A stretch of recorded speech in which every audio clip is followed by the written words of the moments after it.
Bell बजाओ और समा की खबर से बाखबर हो जाओ। तो इससे क्या होगा? खबरें हो या रीएनेक्टमेंट या हो सुबह सवेरे के टोटके, समा की खबर चाहिए तो बेल बजाइए।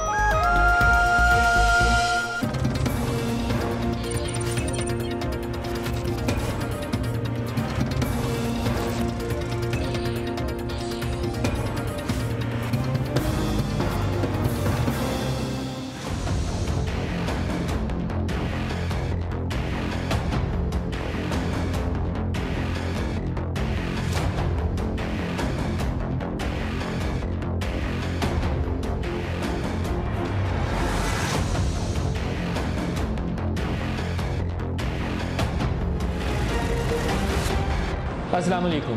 पनामा पेपर्स का सबसे बड़ा जो फैसला आना था और जिसकी casualty prime minister of Pakistan, वो फैसला आ चुका है। अभी मुस्लिम लीग अपनी पार्लिमानी पार्टी के इजलास के अंदर मुख्तलिफ नौइयत के फ़ैसले आज उन्होंने लिए हैं, जिसमें आइंदा वज़ीर आज़म कौन होगा, क्या रिव्यू पिटीशन में जाना है या नहीं जाना।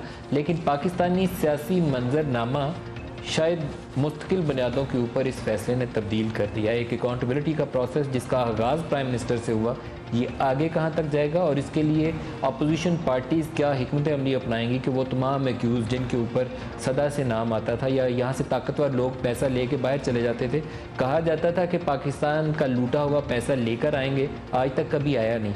तो इसके ऊपर क्या किया जाएगा, ये आज हमारा मेन फोकस रहेगा। और हमारे साथ मेहमान शख्सियत हैं जो पनामा का इशू लेकर पिछले तवील अरसे से, बल्कि ये कहना चाहिए कि 4 साल में, पहले इलेक्शन रिगिंग वाले मामले में और उसके बाद पनामा वाले मामले में ज़्यादातर अरसा उन्होंने प्रोटेस्ट करते हुए गुजारा। तहरीक इंसाफ के सरबराह इमरान खान साहब, बहुत शुक्रिया। Must be feeling very satisfied कि वो जजमेंट जिसके लिए आपने साल 1.5 साल बड़ी जदोजहद की, कोर्ट्स के अंदर गए, वो फैसला अब आपके हक़ में, आप जीत चुके हैं। मैं सेटिस्फाइड इस तरह हूँ कि नदीम, ये पाकिस्तान की जीत है। हमारे मुल्क में लोग समझते हैं, मायूस हो चुके हैं कि यहाँ का जो इंसाफ का निज़ाम है वो कभी पकड़ेगा ही नहीं ताकतवर को।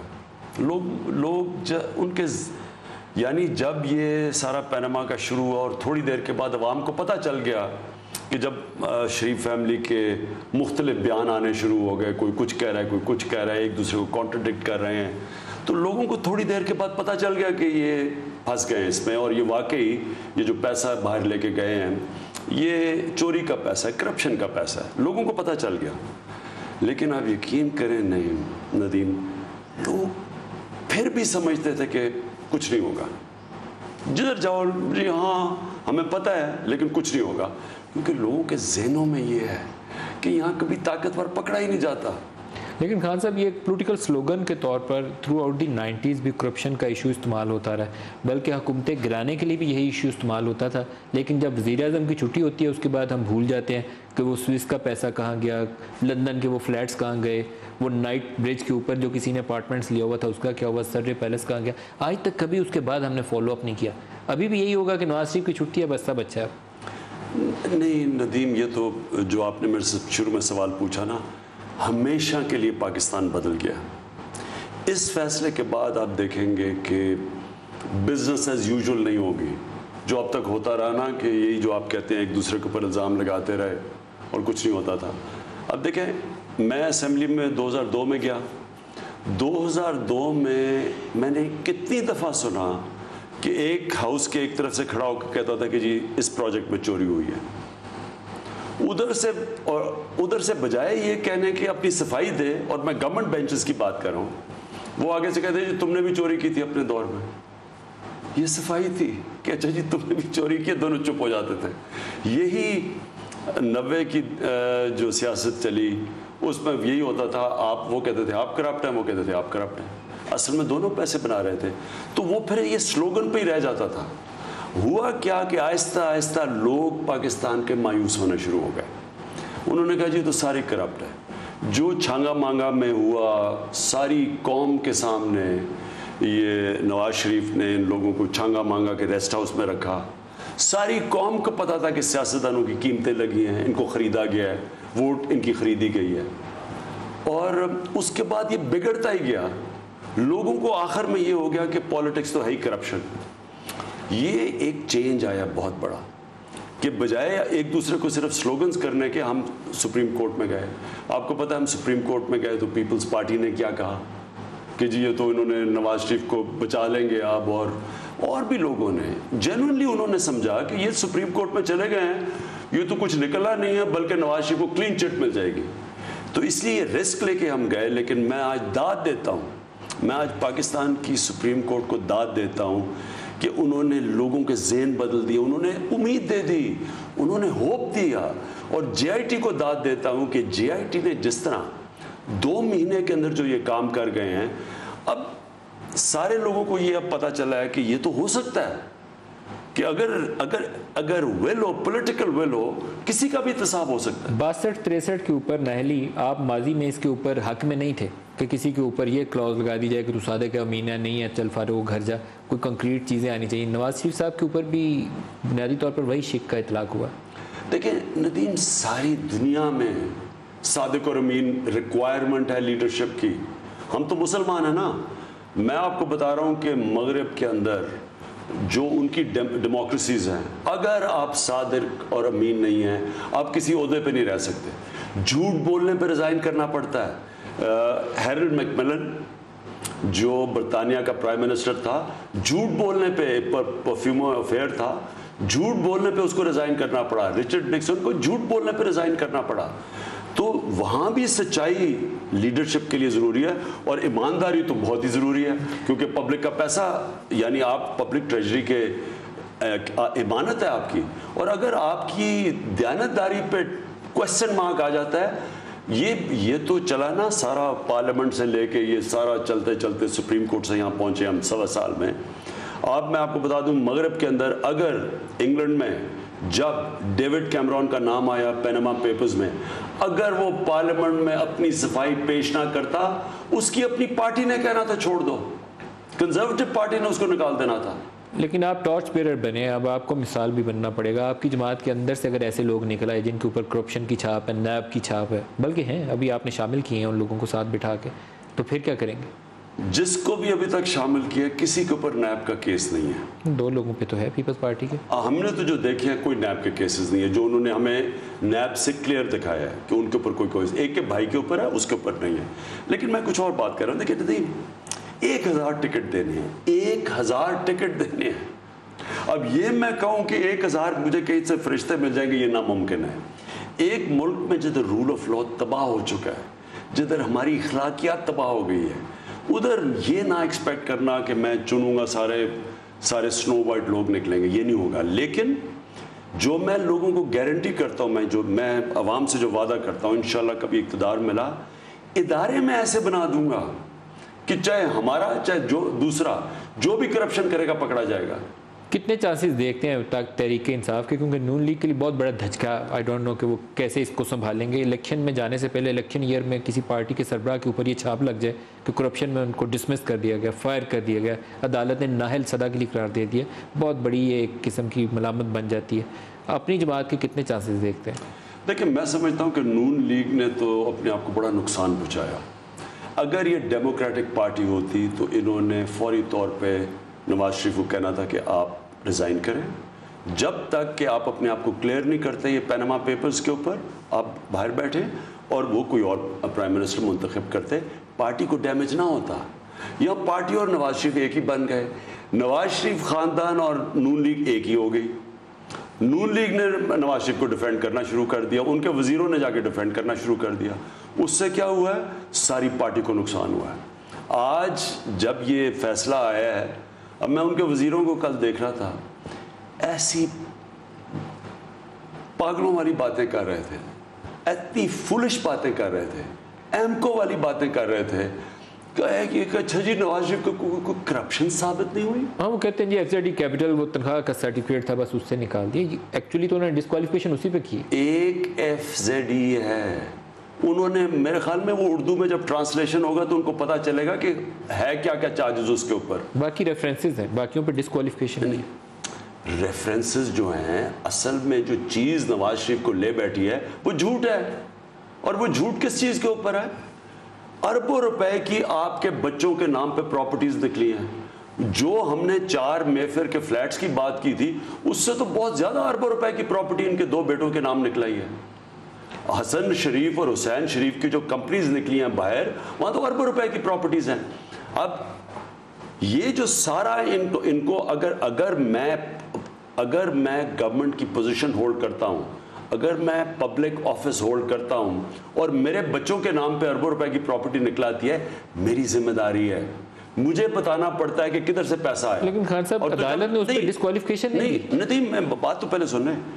बात यह है कि इन्होंने बताना था कि किधर से पैसा आया, वो जो इतनी उनको पैसा, उनकी प्रॉपर्टीज किधर से आया पैसा, इन्होंने बताना था ना। अब ये 1.25 साल के अंदर पहले कोई स्टोरी सुनाई, फिर कुछ, एंड में इनका एक डिफेंस निकला कतरी, और एक मनी ट्रेल नहीं दिखाई, एक बैंकिंग ट्रांजैक्शन नहीं दिखाया कि अरबों रुपया बच्चों के पास आया किधर से है। अगर वो चले बड़े ज़हीन बच्चे थे, उन्होंने बिजनेस शुरू कर दी, लेकिन वो बिजनेस के लिए कैपिटल आना था, वो कैपिटल वो कतरी था।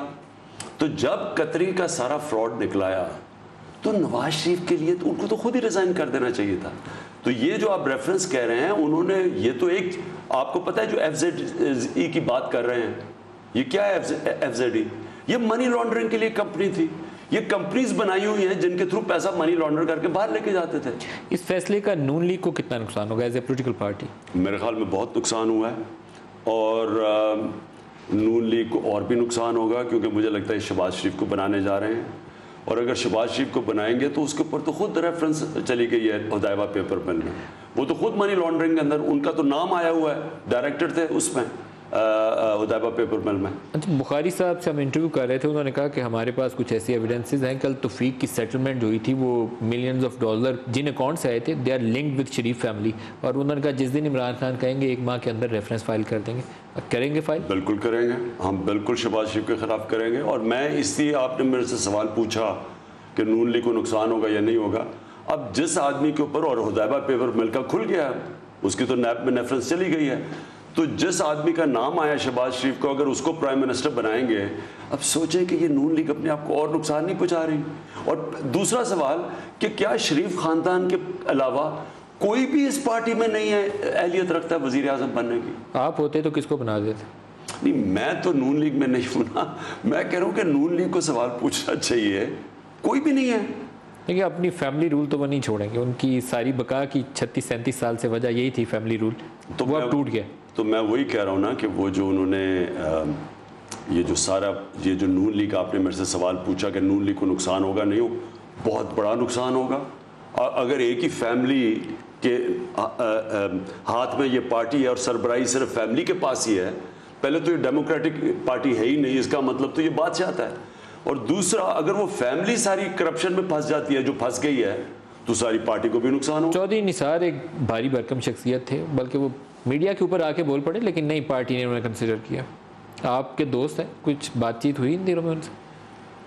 नहीं, मेरी बात नहीं हुई, लेकिन मैं समझ रहा था कि चौधरी निसार बड़ा फैसला करेंगे। देखें, जो लीडर होता है ना, वो स्टैंड लेके बनता है, और मैं उनकी जगह होता और मुझे पता चल जाता, और किसी सारी पाकिस्तानी कौम को पता है कि ये जो सारे जो लंदन में फ्लैट्स हैं, ये कतरी के पैसे से नहीं है, ये इन्होंने खुद ख़रीदे हुए हैं। चौधरी निसार की तो स्टेटमेंट है, इनको टीवी के ऊपर एक बार बार चलाते हैं कि वो कहते हैं कि 90 की दिहाई में इन्होंने वो लंदन के फ्लैट लिए थे। तो अगर 90 के दिहाई में लिए थे तो इनको पता है कि कतरी का फ्रॉड था, तो मेरे ख्याल में उनको स्टैंड लेना चाहिए था। चौधरी साहब ने एक काम तो किया कि उन्होंने बच्चों को डिफेंड करने के लिए मीडिया पे नहीं आए। शायद नवाज शरीफ साहब की उनकी नाराज़गी की वजह ये भी होगी कि उनके बच्चों को उन्होंने डिफेंड क्यों नहीं किया। नहीं, उन्होंने ये बिल्कुल ठीक किया, और औरों भी, जो भी इनमें से देखे ना, सबको जिनको पता था झूठ है, वो नहीं आए सामने, और जिन्होंने झूठ को डिफेंड किया उनकी शक्लें आज सारे पाकिस्तानियों के सामने हैं। आज सोचें कि वो लोग जो बार बार आके डिफेंड कर रहे थे, और सुप्रीम कोर्ट ने सारा जो वो नवाज शरीफ का डिफेंस था उसको रद्द कर दिया, इसका मतलब कि झूठ को डिफेंड कर रहे थे। आप ये बताइए कि जब ये नया वज़ीर आज़म आता है तो पीपल्स पार्टी ने बोला कि वो अपना उम्मीदवार लाएंगे, गो अक्सरियत नून लीग की, उन्होंने जीत जाना, क्या डेमोक्रेटिक वे ये है अपनी कॉन्टेस्ट करने के लिए पार्टी उम्मीदवार लाती है, आप अपना उम्मीदवार रखेंगे मैदान में? नहीं, हमारी तो कोशिश है कि एक जॉइंट, एक इस तरह का पीपल्स पार्टी, सारी जॉइंट अपोजिशन का एक ही उम्मीदवार हो, और हमने तो रिकमेंड किया शेख रशीद को। शेख रशीद को वज़ीर आज़म के ओहदे के लिए आपका ख्याल है कि नामजद कर दें और सारी अपोजिशन जमातें उनको वोट करें, ताकि कॉन्टेस्ट हो, हाँ कुछ वोट तो मिले, मुकाबला नजर आए कम से कम, नहीं तो 4-4, 6-6 वोट पड़ेंगे। दूसरा सवाल अधूरा रह गया, नून लीग के नुकसान का तहरीक इंसाफ को कितना फ़ायदा होगा? देखिए, तहरीक इंसाफ इस वक्त पाकिस्तान की सबसे बड़ी जमात है और इंशाअल्लाह इलेक्शन ये जीत जाएगी अब। और ये इसने अगर हमारी तैयारी होती 2013 में, तब भी हमने जीत जाना था। हमारी तैयारी किस तरह नहीं थी, पहले तो हम पार्टी इलेक्शन में फंसे रहे और जब इलेक्शन इतना लंबा चला गया कि जब वो ख़त्म हुआ तो हमारे पास टाइम ही नहीं था जनरल इलेक्शन के लिए। वो भी इन्होंने छोटी कैंपेन कर दी, 90 दिन की जगह 45 दिन। और फिर हमने सारे 80% नए कैंडिडेट्स थे हमारे, उनको मौका ही नहीं मिला हलकों में जाने का। तो इस बारी तो हम तैयारी से लड़ेंगे इलेक्शन। इस बारी तो हमने बहुत सीखा है। हमने तो इलेक्ट्रल प्रोसेस को सीखा है। वो जो सारा धांधली का केस हमने जो लड़ा, जो जुडिशल कमीशन के सामने, उसके अंदर हमें पता चला कि किस किस तरीके से धांधली की है इन्होंने। एक चीज़ बताइए, अगर पीटीआई जीती है तो यकीनन आपको वज़ीर-ए-आज़म बनने का मौका मिलेगा। कैसे वज़ीर-ए-आज़म होंगे इमरान खान? खूब जायदाद बनाएंगे, लंदन में अपार्टमेंट्स खरीदेंगे, 4-6 फैक्ट्रियाँ लगाएंगे, क्या करेंगे? देखिए, मैं इंशाअल्लाह अल्लाह ने मौका दिया, अल्लाह इंसान कोशिश करता है, कामयाबी वो देता है। तो जो एक काम करूँगा, इस मुल्क में करप्शन के ऊपर काबू पा के इनको दिखाऊँगा इस कौम को कि हमें ज़रूरत नहीं है कि हमारे लोग बेईमानी से पैसे बना रहे हैं, फ्रॉड है, जिधर जाओ रिश्वत देनी पड़ती है। ये ज़रूरी नहीं कि कौम को इस तरह चलना है। और दुनिया की तारीख बताती है कि कई कौमों ने अपना रुख बदल के कौम उठ के ऊपर पहुंच गई है। और दुनिया की तारीख भी ये बताती है कि कौम में जब इंसाफ ख़त्म हो गया वो ऊपर से नीचे आ गई। बल्कि अल्लाह ने कुरान में लिखा भी हुआ है कि बड़ी कौमें मैंने तबाह की जो मेरे हुक्म पे नहीं चली। और अल्लाह का हुक्म इंसाफ। जब एक माशरे में इंसाफ जाता है, जिस तरह हज़रत अली रज़ी अल्लाह ताला ने फरमाया था कि कुफ्र का निज़ाम चल जाएगा लेकिन जुल्म का, नाइंसाफ़ी का निज़ाम नहीं चल सकता। तो जब हमने इंसाफ ले आए यहाँ, यानी इदारों को मजबूत कर दिया, इंसाफ के नैब को मजबूत कर दिया, FBR जो टैक्स कलेक्टिंग जो इदारा है उसको ऑटोनमस कर दिया, उसको मजबूत करके मेरिट सबसे बड़ी नदीम मैं जो गारंटी करता हूँ, वहाँ वर्ल्ड कप जीता वाहिद कैप्टन हूँ। क्यों? मेरिट के ऊपर टीम सेलेक्ट करता था। जो भी मेरे साथ खेलता है आज तक उनको पता है कि मैं मेरिट, कोई मेरी दोस्तियाँ कुछ मैटर नहीं करती थी। पाकिस्तान के इदारों के ऊपर मेरिट पे लोगों को लेके आना है। ये नहीं जो इन्होंने आप SCCP में तो एक करप्ट आदमी ले आए, अपने सारे करप्ट लोगों को सारे इदारों के ऊपर बैठा के तबाह कर दिया।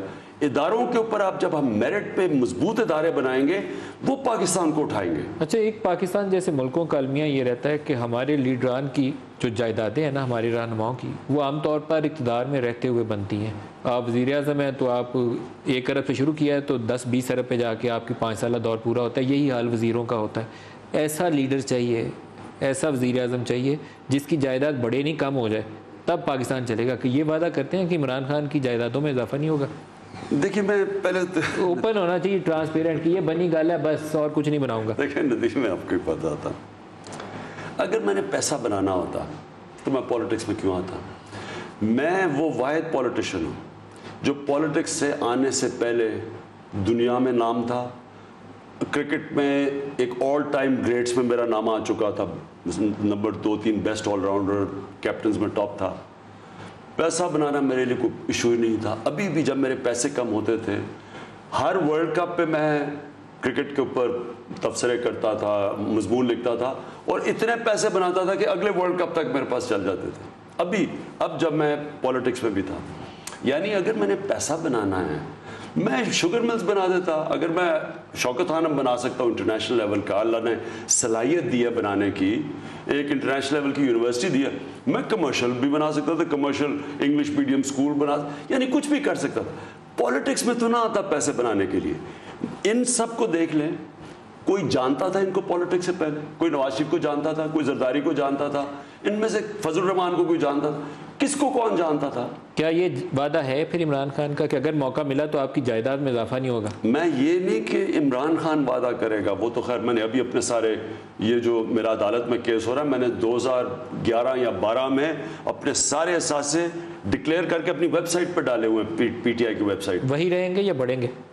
देखिए, ये वादा करें कि आपके असासों में इजाफा नहीं? मैं आपको ये, मैं वादा जो करने लगा हूँ, सारे हमारे असासे जितने भी मेरे और मेरी इंशाल्लाह जो हमारे टॉप लीडरशिप होगी, सब डिक्लेयर्ड होंगे, सब हमारी वेबसाइट पे होंगे, ताकि कौम देखेगी कि अगर किसी में इजाफा हुआ तो वो कैसा किधर से पैसा आया। तो देखें, जो आप चीज़ चाहते हैं ना, जो नहीं है पाकिस्तान में, अपने एसेट्स नहीं डिक्लेयर करते। नवाज शरीफ के नाम पे कुछ भी नहीं है, बच्चों के नाम पे है, वो बाहर फॉरेन कंपनीज पे नाम पे है। शहबाज शरीफ के नाम पे कितना है, इनके बच्चों के इस मुल्क में, इन सारे खानदान में अपने नाम पे क्या है और इनकी असल प्रॉपर्टीज क्या है। तो मैं कहने की कोशिश कर रहा हूँ, सारी दुनिया के अंदर जो लीडरशिप होती है वो अपने एसेट्स डिक्लेयर करती है, और वो जब एसेट्स डिक्लेयर्ड होते हैं तो आपको एकदम पता चल जाता है। हर साल आप जब देखते हैं इजाफा हुआ या नहीं हुआ, आपको पता चल जाएगा कि क्या हलाल से इजाफा हुआ या नहीं हुआ। जो हम नहीं चाहते कि आप इक़्तिदार में आके ज़ात को फ़ायदा पहुँचाए, इसलिए पख्तूनख्वा वाहिद सूबा पाकिस्तान की तारीख में जिसने कानून बनाया है कॉन्फ्लिक्ट ऑफ इंटरेस्ट। पख्तूनख्वा के अंदर कानून है कि आप इक़्तिदार में आके अपनी ज़ात को फ़ायदा नहीं पहुँचा सकते। वो हम पाकिस्तान में बाकी मुल्कों, बाकी सूबों में लेके आएंगे। पाकिस्तान में बड़े टैक्स गुजारों में एक नाम जहांगीर तरीन का भी 5.5 करोड़ उन्होंने दिया, आपका 1.5 लाख है, आपस में मिसमैच है बहुत ज़्यादा। वो 5.5 करोड़ आप 1.5 लाख दे रहे हैं, लेकिन जहांगीर तरीन का केस और नवाज शरीफ साहब का केस जो इस वक्त पनामा का उन्होंने भुगता, बहुत सारे मामलात में आपस में रिसेम्बलेंस है, बच्चों से तहफ़ लेने, ऑफशोर कंपनीज। अगर कोई ऐसी सूरत बन जाती है कि अदालत कहती है तरीन साहब पे भी ठप्पा लगाओ जो नवाज शरीफ पे लगाया, फिर देखिए ये बड़ा अच्छा है कि मेरे ऊपर भी उन्होंने मुझे सुप्रीम कोर्ट में लेके गए और मैंने असेंबली में खड़े होकर कहा कि मेरा भी एहतसाब करें, नवाज शरीफ का भी एहतसाब करें। मैंने असेंबली में तकरीर में कहा और इन्होंने मुझे लेके गए। ये तो लेके गए डराने के लिए, क्योंकि ये करते रहते ना। तो वो इनके एक वजीर ने कहा ना कि दोनों डिस्क्वालीफाई हो जाएंगे, यानी मुझे डरा रहा है कि मैं अगर वो केस कर रहा हूँ नवाज शरीफ का तो मैं भी मारा जाऊँगा, यानी वो आग मुझे भी लग जाएगी। इस तरह की बातें की। मैं इनका शुक्रगुजार हूँ कि ये मुझे सुप्रीम कोर्ट लेके गए हैं। मुझे मौका मिला, इन्होंने मुझे पहले सुप्रीम कोर्ट ने पहले इनकी पिटिशन ये थी कि मेरी जितनी जो मेरा पैसा लंदन फ्लैट बेच के पाकिस्तान आया था उसकी मनी ट्रेल दो। वो मैंने मनी ट्रेल दे दी और वो मैं अपनी एक्स वाइफ जमायमा का उसका शुक्रगुजार हूँ। 13 साल से तलाक हुई है, उस बीवी ने जाके 15 साल पुराना रिकॉर्ड दे दिया। दूसरा अभी इस पे जमायमा से सवाल पूछना आपसे। अच्छा, पहले मैं दूसरी आपसे बात करूं। आप बात पूरी कर लें। जब दूसरा चीफ जस्टिस ने खुद कहा कि मेरे से पूछा कि लंदन का फ्लैट जो 33 साल पहले लिया था वो किस पैसे से लिया। अल्लाह का करम है, जब आप सच और हक पे खड़े होते हैं, वो भी मुझे कागजात मिल गए, कैरी पैकर का कॉन्ट्रैक्ट मिल गया, फिर मनी ट्रेल मिल गई, बैंकिंग ट्रांजैक्शन मिल गया कि वो पैसा गया फ्लैट लेने के लिए। तो मैं खुश हूं कि सुप्रीम कोर्ट के पास सारे कागजात हैं। आपको एक स्टेप आगे जाना चाहिए था। बार्कलेज बैंक की आपने स्टेटमेंट दी, आप सुप्रीम कोर्ट को कहते हैं बार्कलेज से खुद कंफर्म कर लें। जब सुप्रीम कोर्ट को दावा मुझे ये बताया ना, मैंने जब सारे कागजात दे दिए, कोई भी इंक्वायर कर सकता है। आप तैयार हैं सुप्रीम कोर्ट बराह रास्त बार्कलेज से पूछ ले? मैं कहता हूं कोई चीज मेरे से पूछना चाहते हैं मैं तैयार हूं। मैं चैलेंज करता हूं कि जो जो मेरे पास है। वैसे तहरीरी तौर पे आपको कोर्ट को देना चाहिए था। नहीं, लेकिन उन्होंने जो पिटिशन थी उसी के मुताबिक देना था ना। दिया आपने। उन्होंने पिटिशन के मुताबिक, उन्होंने फिर खुद सुप्रीम कोर्ट ने एक्स्ट्रा चीजें मांगी। लेकिन मैं कुछ और भी कह रहा हूं। मैं ये पहले अपने ऊपर ये कह रहा हूं, देखें जो भी चीजें मेरी इस वक्त सब कुछ मेरे नाम पे है। मेरी जो मैं चीज ओन करता हूं वो मेरे नाम पे है, मेरे बच्चों के नाम पे नहीं है, कोई ऑफशोर पे नहीं है, सारा मेरे नाम पे है। और जो भी मेरे नाम पे है मैं आपको बता सकता हूं किधर से आया। और जो जहांगीर तरीन है ये बड़ा अच्छा है, क्योंकि वो भी इंडस्ट्रियलिस्ट है, नवाज शरीफ भी कहते हैं इंडस्ट्रियलिस्ट हैं। अब कौम, मैं चाहता हूं कि देखें कि एक इंडस्ट्री, वो भी शुगर मिल लगा रहा है, नवाज शरीफ की भी शुगर मिल्स हैं, वो कितना टैक्स दे रहा है, नवाज शरीफ कितना टैक्स दे रहा है। उसने बाहर अपने बच्चों के लिए प्रॉपर्टी ली, वो बैंकिंग ट्रांजैक्शन से लेके क्या मनी ट्रेल है, नवाज शरीफ के पास कतरी थी मनी ट्रेल, वो सारी उसमें। और नवाज शरीफ में मुझे खुशी ये है कि लोग जहांगीर तरीन पे उंगलियां उठाते थे, अब लोगों के सामने आ गया है। आपको पता चल जाएगा कि एक तरफ एक जेन्युइन बिजनेसमैन है जो अपने टैक्स दे के पैसा बचाता है, दूसरा टैक्स उसने कितने दिए हैं और जो पैसा बाहर भेजा उसकी कोई ट्रेल ही नहीं है। यही सुप्रीम कोर्ट जिसकी आप तारीफ कर रहे हैं, अगर बिलफर्ज महाल जहांगीर तरीन के ऊपर ये ठप्पा लगा देती है कि डिसक्वालीफाइड, नहीं मुतमईन है अदालत, फिर क्या करेंगे? जहांगीर तरीन फिर तारीफ करेंगे सुप्रीम कोर्ट की, फैसला मानेंगे? देखिए जी, सुप्रीम कोर्ट ने तो जो एविडेंस मांगी हमने वो देनी है। मेरे ख्याल में, खैर मेरे ऊपर तो कोई इल्ज़ाम है ही नहीं ना, मैं तो पैसा ही बाहर से पाकिस्तान लेके आ रहा हूँ। मैं तो पाकिस्तान से, मनी लॉन्ड्रिंग तो नहीं है, टैक्स इवेजन भी नहीं है, क्योंकि बाहर अगर टैक्स इवेजन होती तो ऑस्ट्रेलिया इंग्लैंड में होनी थी ना, पाकिस्तान में तो नहीं होनी थी। मैं तो बाहर से पैसा लेके आया हूँ। और जहांगीर तरीन जो पैसा बाहर लेके गया उन्होंने अकाउंट किया। अदालत का फैसला मानेंगे? जो भी अदालत फैसला करेगी, मुझे अगर डिस्क्वालीफाई करती है मैं तैयार हूँ। अगर तरीन साहब को करती है? ऑफ कोर्स तैयार है, हम अदालत का फैसला मानेंगे। लेकिन मैं तो ये खुश हूँ कि हमें मौका मिल गया है कि बजाय ऐसे आज आप तक ही होता है, जनाब आप कहना ना आपने करप्शन किया, वो कहते हैं जी आपने भी किया। शुक्र है हमें मौका मिल गया अपनी सफाई पेश करने का। जमाइमा के मुताल्लिक 2-4 सवाल ज़रूर आपसे पूछने। बहुत रिस्पेक्टेबल खातून थी पहले भी, लेकिन अभी जो उन्होंने रोल अदा किया, पुराने आपको तमाम दस्तावेज़ात ढूंढ के तो दी, ये गर्मजोशी जो थी, इससे फिर लोगों के दिलों में सवाल आया कि इमरान खान और जमाइमा क्या दोबारा आपस में करीब हो रहे हैं? देखिए वो तो हो नहीं इसलिए सकता, हमारी जो तलाक हुई इसलिए थी। उसने एक और भी चीज़ लिखी, उसने एक ट्वीट की अभी, उसने नवाज शरीफ के खिलाफ, उसने कहा मुझे इन्होंने मेरे ऊपर केस किया टाइल की स्मगलिंग का, थी तो उस वक्त मैं प्रेग्नेंट थी और मेरे ऊपर इन्होंने केस कर दिया। वो भूलती नहीं है। उससे पहले उसने एक और भी ट्वीट की कि मुझे इन्होंने ज़ायनिस्ट लॉबी, यहूदी लॉबी मुझे कहा हुआ और मेरे ऊपर वो इल्ज़ाम लगाई है नवाज शरीफ के ऊपर। इसलिए वो इतनी गुस्से में थी कि हालांकि 13 साल से तलाक हुई है वो भूली नहीं है। अब सोचे, मुझे बताए नदीम, एक लड़की मुसलमान होकर उस घराने से पाकिस्तान आती है, पहले ये उसको यहूदी लॉबी की कैंपेन चला देते हैं, उसके ऊपर टाइलों का केस कर देते हैं उसके ऊपर बेचारी पे। लेकिन एक मुझे जो इन्होंने जुल्म किया, मैं खैर मैं तो मानता हूँ कि जो अल्लाह करता है आखिर में जो होता है आपकी ज़िंदगी का माजी, अल्लाह की मर्जी होती है, इंसान मैं कबूल कर लेता हूँ।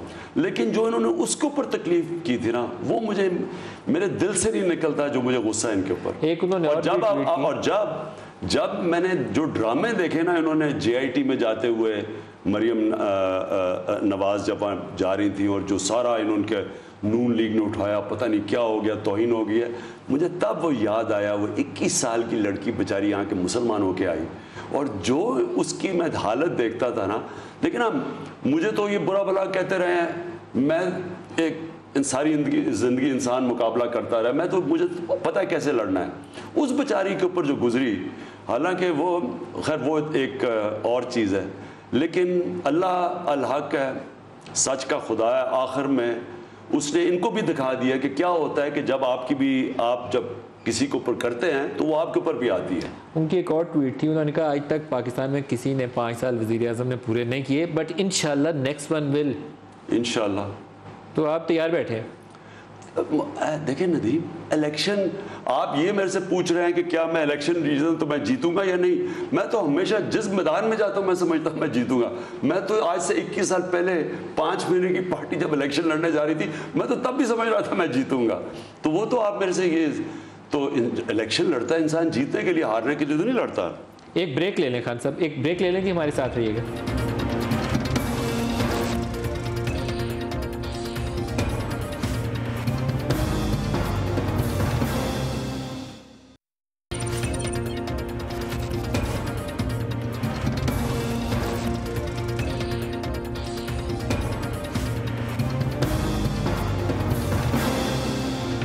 प्रोग्राम में दोबारा खुशामदीद कहते हैं। तहरीक इंसाफ के सरबराह इमरान खान हमारे साथ हैं। खान साहब, आपके इत्तेहादी, सिर्फ नवाज शरीफ साहब के इत्तेहादी नहीं, आपके भी इत्तेहादी इस सारे प्रोसेस में हमें मियाँ साहब के साथ खड़े नज़र आते रहे। आप एक तरफ इत्तेहाद रखा हुआ है KP में, दूसरी तरफ इधर सेंटर में कुछ और है। ये सियासत किस नौयत की है? नहीं, वो इस वक्त बहुत बड़ा रिएक्शन आया जिसकी वजह से जो पख्तूनख्वा के अंदर तहरीक इंसाफ की अलायंस थी QWP से, शेरपाओ की पार्टी से, वो हमने आज KP की उन्होंने गवर्नमेंट ने अनाउंस किया कि उनसे अलहदा हो रहे हैं, क्योंकि वो खड़े हो गए जाके नवाज शरीफ के साथ। इस वक्त तो मुल्क में लाइन ड्रॉ हुई है। एक तरफ वो लोग हैं जो स्टेटस को के साथ और इस करप्ट निज़ाम के साथ खड़े हैं, दूसरे जो चेंज चाह रहे हैं। तो वो हमारे साथ ये हमारा बड़ा स्ट्रॉन्ग रिएक्शन आ रहा था पख्तूनख्वा में भी, सपोर्टर से भी, वोटर से भी, पार्टी के अंदर से, कि क्या कैसे हैं कि आप इतने बड़ी जंग लड़ रहे हैं ये पनामा के ऊपर, असल में तो करप्शन इशू है और आपके इत्तेहादी बैठे हुए हैं नवाज शरीफ के साथ, उनकी सपोर्ट कर रहे हैं, तो वो फैसला कर लिया उन्होंने अलहदा होने का। आपने करप्शन चार्जेस पे इन्हें पहले भी अलहदा किया था, फिर एम्ब्रेस कर लिया, ये आपकी सियासत में ये नहीं, वो दोनों चीज़ें पख्तूनख्वा की गवर्नमेंट एक्चुअली, तो मैं इतना अभी माइक्रो मैनेज नहीं करता, ये गवर्नमेंट फैसला करती है, क्योंकि प्रॉब्लम ये हमारी क्लियर मेजॉरिटी नहीं थी वहाँ, तो वो कोलिशन गवर्नमेंट थी, उन्होंने तो अब अगर शेरपाव से इत्तेहाद मुका दिया, अगर हुकूमत को खतरा पड़ गया फिर? नहीं, वो तो उन्होंने फैसला किया ना, ये तो पख्तूनख्वा की गवर्नमेंट ने फैसला किया, हुकूमत अगर गिर गई फिर। लेकिन मेरे ख्याल में उससे ज़्यादा ना ये जो इशू बन गया ना अब करप्शन, ये मेन इशू बन गया पाकिस्तान का। तो हुकूमत जाती है तो जाए, चली जाए। आइंदा के लिए लाहेअमल आपका क्या होगा, क्या स्ट्रेटजाइज कैसे करेंगे? क्योंकि एक हदफ आपने हासिल किया है कि नवाज शरीफ साहब प्राइम मिनिस्टर नहीं रहे, लेकिन ये एंड रिजल्ट नहीं हो सकता, मंजिल कुछ और होगी कि करप्शन के खिलाफ कार्रवाइयाँ हो। क्या सियासी लाहेअमल क्या होगा? नहीं, ये अब रुकेगा नहीं। देखें, सुप्रीम कोर्ट का जो अब मुकाम आ गया है, जिस तरह उन्होंने इसमें से जो निकले हैं, जो उनकी, और फिर जो JIT का, कि यानी कि एक ऐसी इन्वेस्टिगेटिव बॉडी बन सकती है जो किसी का भी इंतज़ाम कर सकती है, जो इन्होंने 60 दिनों में कर दिया है। मेरे तो ख्याल में कोई मगरब में भी इस तरह की कोई इन्वेस्टिगेटिव कमेटी इतनी तेज़ काम नहीं कर सकती थी। तो लिहाजा अब तो हमने इसको आगे बढ़ाना है, ये रुकेगा नहीं। यहाँ जो आज जो इस मुल्क में ताकतवर लोग करप्शन करते रहे हैं, इसके ऊपर तो एक पूरी मूवमेंट चलेगी। JIT ने बहुत अच्छा काम किया, उनकी रिसर्च रिपोर्ट पढ़ें तो लगता नहीं है कि 60 रोज़ में सारा कुछ हो सकता था। लेकिन नून लीग को यही बात परेशान भी करती है, वो कहते हैं कि ये एक इंटरनेशनल कॉन्स्पिरेसी थी और पाकिस्तान में इमरान खान उसका हिस्सा थे। इन्होंने मिल के JIT वालों के साथ ये सारा कुछ तैयार किया है, 10 वॉल्यूम, और ये सबमिट कर दिए। नून लीग की असल में इनकी जो शुरू हुई है ना पार्टी की, नवाज शरीफ की, इनके लीडर की, वो गलत थी। वो मैं बार बार याद करता रहता हूँ कि आदमी की फितरत नहीं बदलती। ये जब जिमखाना क्लब में क्रिकेट खेलते थे ना, अपने अंपायर खड़ा करते थे, तब से इनकी आदत ख़राब हुई। ये अपने अंपायरों के बगैर मैच नहीं खेलते। अगर इलेक्शन कमीशन इनकी नहीं है तो वो कॉन्स्पिरेसी है। अगर जुडिशरी, अगर सजाद अली शाह इनके खिलाफ फैसला देने लगे थे तो डंडों से उसको अटैक कर दिया कि वो कॉन्स्पिरेसी है। यानी कोई भी इंडिपेंडेंट, नैब वाला एक जगह बोला था अभी कोई 1-1.5 साल पहले, तो उसको धमकी दी गई थी कि अपने आप में रहो। यानी इनको कोई क्वेश्चन करता है, ये कॉन्स्पिरेसी है। कोई ऐसी थी कुछ साजिश? क्योंकि वो कहते हैं ये धरना 1 के पीछे भी वो जनरल ज़हीर थे, धरना 2 के पीछे भी कौन था, अब वो कहते हैं इसके पीछे भी इमरान खान उसका हिस्सा है। पहले तो ये किसको पागल बना रहे हैं? ये इंटरनेशनल इंकशाफ हुआ है। ICIJ ने, जो international union of journalist and investigative journalist, इन्होंने इंटरनेशनली ये जो हैक हुआ था मोसेक फोंसेका का, जो लॉ फर्म का जो कंप्यूटर हैक हुआ था, वो उन इंटरनेशनली जिन जिन के नाम आए थे वो उन्होंने पब्लिश कर दिए, उनमें इनके नाम निकले हैं और सबको पता था कि इनके फ्लैट है। वो जब उनके नाम निकले तब तक ये मान नहीं रहे थे, जब इनके नाम निकले तो इन्होंने, वो फेमस हुसैन शरीफ ने कह दिया अल्हम्दुलिल्लाह हमारे फ्लैट है, उधर से इनको जवाब देना पड़ा। तो ये इसमें कॉन्स्पिरेसी कैसे हो गई? जो डिग आउट किए हैं फैक्ट्स JIT ने, उसके अंदर 2 ब्रिगेडियर्स बैठे हुए थे। ये उनके लिए ज़्यादा परेशानी का बायस है। उनका ख्याल ये है कि ये फौज वालों के जो 2 ब्रिगेडियर्स थे, ये सारे फैक्ट्स ये लेकर आए हैं। इनको ये पूछना चाहिए, इनको इसका मतलब फैक्ट से इशू नहीं है, बंदों से इशू। इनको ये बताएं कि ये जो चीज़ें आपके सामने आई हैं, जो JIT बार बार पूछ रही थी कि जवाब दें जनाब, ये चीज़ें हमें मिली हैं, आप उस बजाय उसके जवाब देने के ये कह रहे हैं कि आपकी जुर्रत कैसे हो गई कि हमारे से आप ये पूछ रहे हैं। यानी ये इनका मकसद सारा ये है कि आपने हमारे से जवाब तलब कर कैसे लिया। ये बिल्कुल ऐसे है नदीम, आप देखते हैं जब एक लैंड क्रूजर वाला पुलिस वाला रोकता है ना, तो आम ये सुनते होंगे, वो पुलिस वाले से पूछता है पता नहीं मैं कौन हूँ। तो ये भी JIT में जा रहे हैं अंदर जवाब देने के लिए और बाहर आके कह रहे हैं उन्होंने हमारे सवालों का जवाब नहीं दिया, यानी पता नहीं हम कौन है, हम कोई रूलिंग खानदान है। ये सारा मकसद, इनका मतलब बजाय आप जवाब दे, अपनी सफाई पेश करें, आप आगे से कह रहे हैं जी इनकी जरूरत कैसे होगी कि इन्होंने हमारे से ये सारी चीज़ें डिग आउट कर ली। वॉल्यूम 10 में क्या ऐसी चीज़ है? क्योंकि कल बुखारी साहब कुछ ऐसी चीज़ें इंडिकेट कर रहे थे कि वो एम्बैरसमेंट का बायस होंगी, वो अगर चीज़ें सामने आ गई जो कारोबार दाएं बाएं किसी और मुल्कों से भी करते थे, वो भी वॉल्यूम 10 में है। जी बिल्कुल, वो क्योंकि इन्होंने और मुल्कों को लिखा हुआ है, एक म्यूचुअल असिस्टेंस होती है, एक प्रोग्राम जिसके तहत आप दूसरे मुल्क से इंफॉर्मेशन ले सकते हैं, तो उन्होंने वो इंफॉर्मेशन के लिए लिखा हुआ है, जिसमें सुना है कि बहुत और इनकी, ये तो भी कुछ भी नहीं है, जो कि बाकी इनका पैसा और जायदादें और प्रॉपर्टीज़ बाहर पड़ी हैं। आपकी जमात शुरू में मुतालबा करती थी कि ये जैसे ही JRT का फैसला है तो वज़ीर-ए-आज़म सिर्फ इस्तीफ़ा नहीं दें, साथ नए इंतखाबात भी हों, लेकिन अब नया प्राइम मिनिस्टर क्योंकि उनको राइटफुली पुट कर सकते हैं। नहीं, अब आप मैंने ये कभी नहीं कहा। मैंने तो हमेशा ये कहा है कि जो डेमोक्रेटिक प्रोसेस होता है, जिस तरह आइसलैंड के अंदर जब उनका वज़ीर-ए-आज़म गया तो दूसरा वज़ीर-ए-आज़म आ गया, यानी एक डेमोक्रेसी के अंदर तो एक वज़ीर-ए-आज़म रिप्लेस हो जाता है। तो अगर बल्कि नवाज शरीफ को मैं कहा पहले ही चले जाना चाहिए था जब इन्वेस्टिगेशन शुरू हुई, और अब जब ये गए हैं तो अब ये प्रोसेस है, ये अपना तो इलेक्शन और टाइम के हामी हैं, आप अपने वक्त पे इंतखाबात हो उसके हामी हैं। मैं दो चीज़, यानी मैं जो होना चाहिए इनको रिप्लेस कर देना चाहिए वज़ीर-ए-आज़म और अपनी टर्म कंप्लीट करनी चाहिए, लेकिन मेरी पेशेंट को ही है कि ये जाएगा नहीं आगे, क्योंकि इन्होंने जो पार्टी बनाई ऐसी है, ये फैमिली पार्टी है, और ये अगर फैमिली का इनको कोई चलेगा नहीं तो ये पार्टी भी चलेगी नहीं, और वो फैमिली का इन्होंने इसलिए शहबाज शरीफ को लेके आ रहे हैं। अब शहबाज शरीफ को जो लेके आ रहे हैं उसके ऊपर रेफरेंस है नैब में, उसके ऊपर हुदैबा पेपर मिल में जो मनी लॉन्ड्रिंग के लिए इन्होंने हुदैबा पेपर मिल बनाई थी उसमें डायरेक्टर है। आपके पास ऐसी कौन सी एविडेंस है नहीं जो बड़ी परेशान करेगी? रेफरेंस तो जाएगा। बुखारी साहब को तज़किरा कर रहे थे कि खान साहब ठप्पा लगाएंगे, इजाजत देंगे तो 1 महीने में ले जाऊंगा। है वो नहीं, वो तो black open and shut case है। क्या है उसमें? हुदैबा पेपर, ये डायरेक्टर थे, इनका डिफॉल्ट हो गया अल तौफीक बैंक में लंदन के अंदर। लंदन के जज ने इनके खिलाफ जजमेंट पास कर दी, उन्होंने कहा पैसे दो, और यही लंदन की मेफेयर की अपार्टमेंट्स अटैच कर दी, इन्होंने वो पैसा दिया। अब सवाल यह है कि वो पैसा किधर से आया? किधर से आया? इन्होंने कहा कतरी से आया है। अब जब कतरी की छतरी गई है तो अब इसका मतलब कि मनी लॉन्ड्रिंग होकर पैसा गया, ओपन एंड शट केस है और जिम्मेदारी इनकी है। आपके पास एविडेंस है कि वो पैसे की ट्रेल की किस बैंक? नहीं, इन्होंने देनी है ट्रेल, तो इन्होंने देनी है, और इन्होंने ट्रेल कह दिया कतरी है।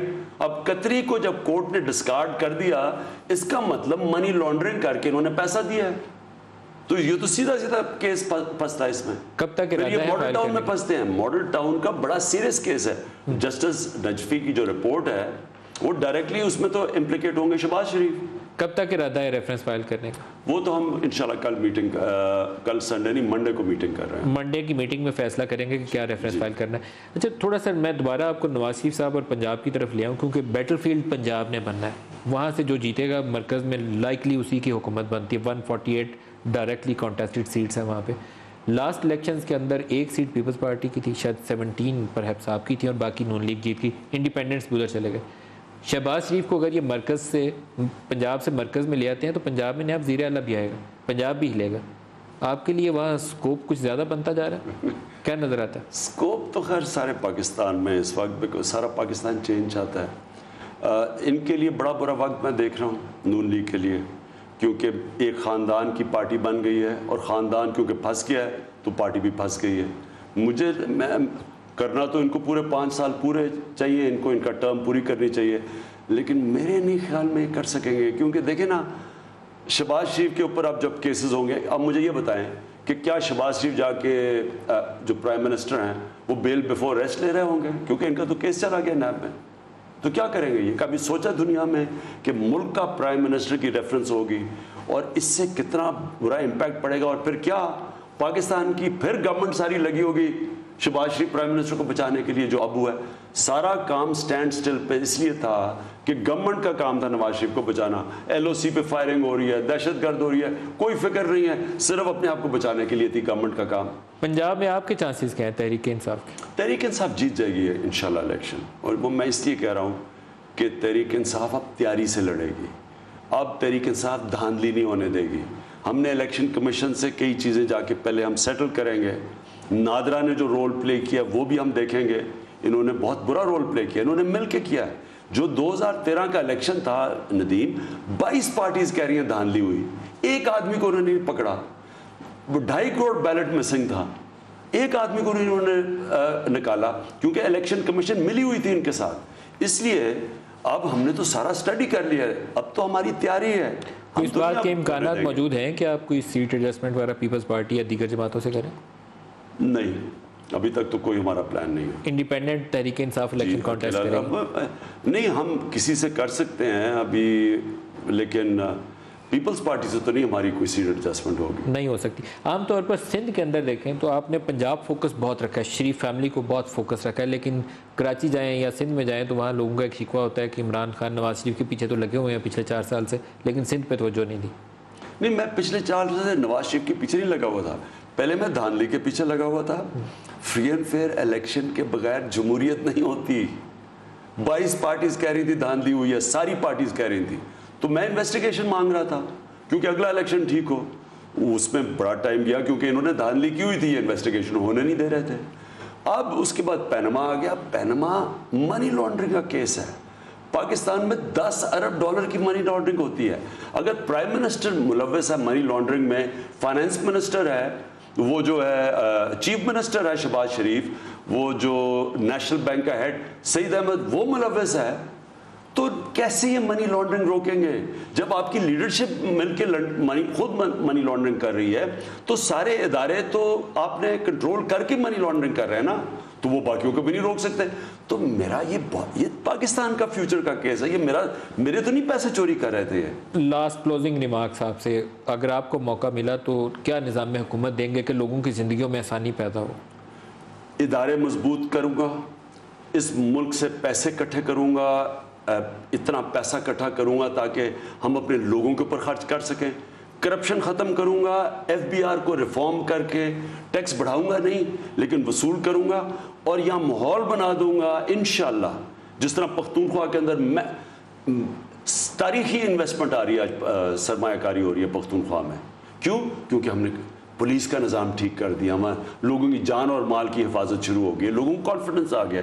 इसी तरह पाकिस्तान में जब हम करप्शन पे काबू पा जाएंगे, इदारे मजबूत कर देंगे पुलिस का, इंशाअल्लाह इस मुल्क में इन्वेस्टमेंट आएगी, सरमायाकारी होगी, नौकरियां मिलेंगी, ये मुल्क में खुशहाली आएगी। CPEC का भी फ़ायदा अगर हमने उठाना है ना, तो जब तक अपनी गवर्नेंस सिस्टम ठीक नहीं करेंगे CPEC का फ़ायदा नहीं पूरी तरह उठा सकेंगे। इमरान खान तहरीक इंसाफ के सरबराह, बहुत शुक्रिया आज के प्रोग्राम में आप हमारे साथ रहे। आज के लिए इतना ही, इजाज़त दीजिए, खुदा हाफिज़।